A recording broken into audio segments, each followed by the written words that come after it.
ভালো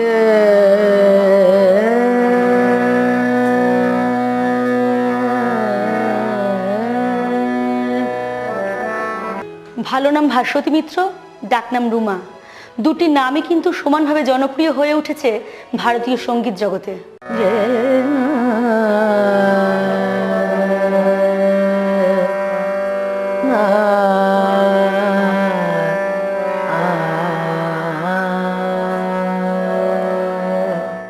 ইতিমধ্যেই হইচই পড়ে গেছে রুমাদির মীরাবাই নামে একটি নতুন অ্যালবাম নিয়ে।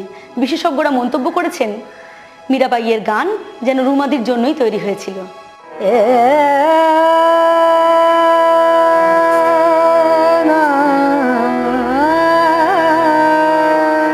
হবেই বা না কেন, শাস্ত্রীয় সঙ্গীত এবং লঘু সঙ্গীতে তার সমান দাপট।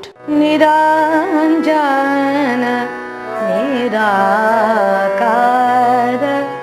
একদিকে যেমন তিনি মীরাবাইয়ের প্রাণ জুড়ানো ভজন গাইতে পারেন, অন্যদিকে তেমনি মন ভোলানো রবীন্দ্রসঙ্গীতও তিনি গাইতে পারেন। কেন যামিনী না যেতে জাগালে না, বেলা হলো মরিলা যে, কেন যামিনী না যেতে জাগালে না। রুমাদিকে আমরা জিজ্ঞাসা করেছিলাম, আপনি কার কার কাছে গান শিখেছিলেন? আমি মূলত গান শিখেছি আমার স্বর্গীয় পিতা চিত্তরঞ্জন দেব, তারপরে পণ্ডিত শ্রীকান্ত বাখরের কাছে আমি দীর্ঘ 17-18 বছর তালিম নিই। এরপর শিলা বন্দ্যোপাধ্যায়ের কাছেও কিছুদিন তালিম নিই। শুনেছি শাস্ত্রীয় সঙ্গীতে আপনার আগ্রহ বেশি, কেন? ছোট থেকেই আমি ক্লাসিক্যাল গান শিখেছি গুরুজির কাছে, বাবার কাছে, শিলাদির কাছে। তাই ক্লাসিক্যাল গান গাইতেই আমি সবচেয়ে স্বাচ্ছন্দ্য বোধ করি। রে ভক্ত দাসে কহা ঢूंढत तेरे लाला गिरधारी, रे भक्त दासी कहा ढूंढत तेरे लाला गिरधारी। ছোটবেলায় আপনি নাকি অল আসাম মিউজিক কম্পিটিশন আর অল বেঙ্গল মিউজিক কম্পিটিশনে খেয়াল আর ভজনে দুটো বিভাগেই প্রথম হয়েছিলেন। কেমন লেগেছিল আপনার তখন? অল আসাম মিউজিক কম্পিটিশনে যখন আমি প্রথমবার খেয়াল আর ভজন গাইবার সময় আমার একটা অদ্ভুত অনুভূতি হয়েছিল। আমার মনে হয়েছিল যে আমি খুব ভালো গাইতে পারি। অল বেঙ্গল যখন আমি গাই 1976-এ, তখনও আমার একই অভিজ্ঞতা হয়েছিল। সবার গান যখন শুনলাম, তারপরে যখন নিজে গাইলাম, তখনই আমার মনে হয়েছিল আমি ফার্স্ট হবই। আপনার জীবনের সব থেকে বড় প্রাপ্তি কি? আমার জীবনের সবচাইতে বড় পাওয়া যেদিন ভজন সম্রাট অনুপ জালোটা আমার কথায় সুরে মীরাবাইয়ের গান গাইতে রাজি হলেন। আপনার নতুন অ্যালবাম মীরাবাই, এটা সম্পর্কে আপনি কি ভাবছেন? মীরাবাইকে কেন্দ্র করে অনেক ভাবনা চিন্তা আমার অনেক দিন ধরেই ছিল। কিছু করব মীরাবাইয়ের জীবনী, মীরাবাইয়ের গান নিয়ে। যখন শুনলাম এবছর মীরাবাইয়ের 500 ইয়ার্স বার্থ সেন্টেনারি ইয়ার, তখন ভাবলাম কিছু করা যাক। এবং তখনই সঙ্গে সঙ্গে মনে হলো অনুপজিকে একবার জিজ্ঞাসা করি। ওনাকে ফোন করতেই উনি বললেন নিশ্চয়ই গান করব। আমার আরেকটা ইচ্ছা, মীরাবাইয়ের এই অ্যালবামকে নিয়ে নৃত্যনাট্যের রূপ দেওয়া। মন লাগো মেরে यार फकीर में लागो मेरे यार। বাংলার বাইরে বিদেশেও আপনি বহু অনুষ্ঠান করেছেন, কিন্তু বাংলায় সঙ্গীতের অনুষ্ঠান আপনার এত কম কেন? না না, তা নয়। আমি বাংলার বাইরে বড় হয়েছি, মানুষ হয়েছি। আসামে আমার জন্ম। আমার গুরুজি মহারাষ্ট্রিয়ান। যখনই উনি বাংলার বাইরে নানা জায়গায় প্রোগ্রাম করতে যেতেন, তখন সঙ্গে করে আমায় অনেক ছোটবেলা থেকেই নিয়ে যেতেন। আর বিভিন্ন বড় বড় অনুষ্ঠানে সবার আগে আমাকে বসিয়ে দিতেন, বলতেন তুই একটু গা। দর্শক শ্রোতাদের বলতেন পেহলে ইসকো শুনো।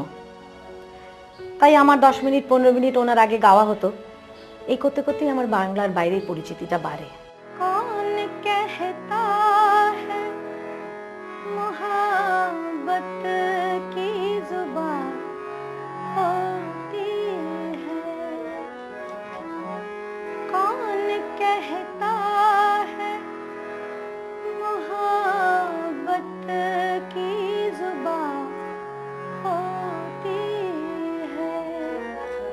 আমি প্রথমে গান শুনলাম বার্লিনে, এম্বাসিতে একটা প্রোগ্রাম হয়েছিল। তখন আমি রুমার প্রথম গান শুনি। রুমার গান শুনে মনে হয়েছিল যে এত সুন্দর গলাতে যে রুমার যে খেয়ালটা গিয়েছিল, ভাবলাম রুমা নিশ্চয়ই ভারতবর্ষের বাইরে অর্থাৎ ইউরোপে কিংবা জার্মানিতে তারা একটা স্থিতি করে নিতে পারবে। রুমার গান আমি ইন্ডিয়ান এম্বাসিতে শোনার পর মনে হলো যে এমন একটা সুন্দর পরিবেশে, যেখানে শুধু বাঙালি কিংবা ভারতীয় শ্রোতারা ছাড়াও বেশিরভাগই যেখানে জার্মানরা ছিল, তারা একেবারে নিঃশব্দে শুনে যারা সবাই এত সুন্দরভাবে হাততালি দিয়েছিল এবং অ্যাকসেপ্ট করেছিল, দেখে মনে হলো ওর জীবনে একটা নতুন ধাপ শুরু হলো। বহু বিষয় থাকা সত্ত্বেও হঠাৎ আপনি মীরাবাইকেই বেছে নিলেন কেন?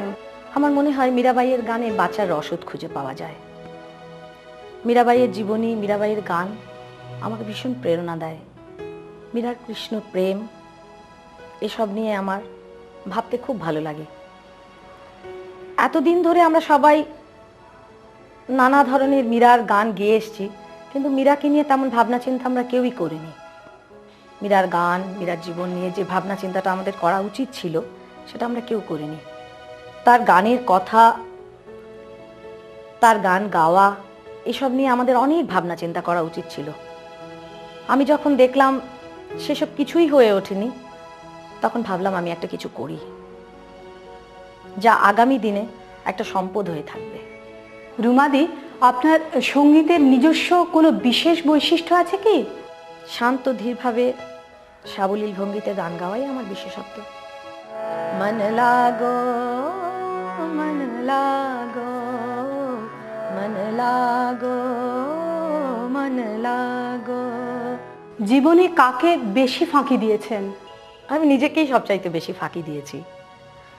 ছোট থেকেই বাবা বা মা যখন আমাকে গান করাতে বসাতেন, আমি টুক করে উঠে দৌড়ে চলে যেতাম। মা হয়তো চিৎকার করে বললেন যে, রুমা গানে থেকে উঠে গেলি। তো আমি বললাম যে না, আমি এখন গান করব না। আমার মোটেই গান গাইতে ভালো লাগতো না। তার থেকে বেশি ভালো লাগতো ব্যাডমিন্টন খেলতে, নাচ করতে, ফুটবল খেলতে, খুব ভালো লাগতো। আর মা আমাকে মেরে মেরে গান করাতেন। আপনার সঙ্গীত জীবনে কারা বেশি অনুপ্রেরণা দিয়েছেন? আগে তো বাবা এনকারেজ করতেন, তারপরে গুরুজি। বাড়ির সবাই মোটামুটি এনকারেজ করে, তবে আমার ছেলে আমাকে খুব এনকারেজ করে। নিরঞ্জন নিরাকার, নিরঞ্জন নিরাকার।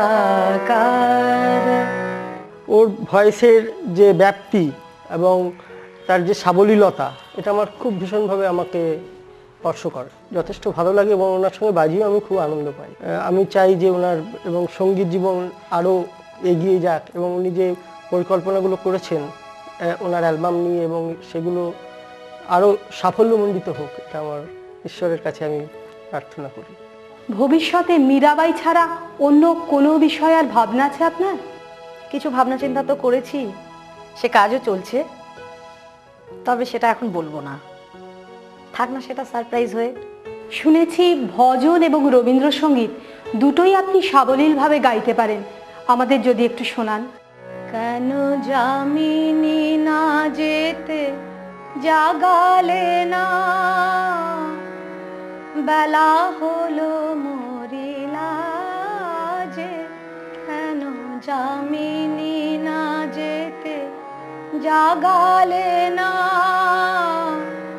বেলা হলো মরিলা যে। কেন যামিনী না যেতে জাগালে না।